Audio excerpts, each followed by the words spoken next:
इसी वक्त सिपाही चौंक गए। उनके चेहरों से मुस्कुराहट गायब हो गई। एक ने जाकर बादशाह को खबर दी।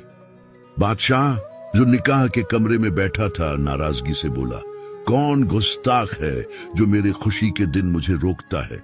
सिपाही बोला, जहां अपना वही बुजुर्ग जो बरसों पहले आपके इलाके में इबादत करते थे। लोग उन्हें दुआ वाले बाबा कहते हैं। बादशाह का चेहरा यकदम बदल गया। उसे लगा जैसे किसी ने उसकी रूह पर हाथ रख दिया हो। वो बोला, उन्हें अंदर लाओ। पहरेदारों ने जल्दी दरवाजा खोला। बुजुर्ग अंदर दाखिल हुए। उनकी आंखों में वही सुकून था जो तूफान के बीच में चराग की लौ में होता है। तोता और मैना उनके कंधों पर बैठे थे। बुजुर्ग ने धीरे से कहा, जहांपना, निकाह से पहले एक सवाल सुनना लाजिम है। क्या आप जानते हैं कि जिस लड़की से आप निकाह करने जा रहे हैं उसके गले में कौन सा लॉकेट है? बादशाह हैरान हुआ। ये कैसी बातें कर रहे हो बुजुर्ग? लॉकेट से निकाह का क्या ताल्लुक? बुजुर्ग बोले, इतना ही कि अगर वो लॉकेट खुल गया तो आपका तख्त, आपकी सल्तनत और आपका गुरूर सब मिट्टी में मिल जाएगा।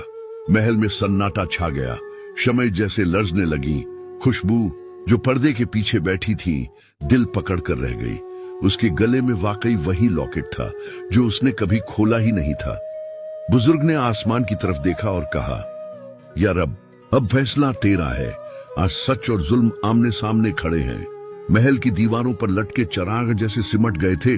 बुजुर्ग की आवाज गूंज रही थी, जहां पनाह, लॉकेट का राज खोलो, वरना यह निकाह तुम्हारे नाम के साथ कयामत का धब्बा बन जाएगा। खुशबू की सांसें तेज हो गईं।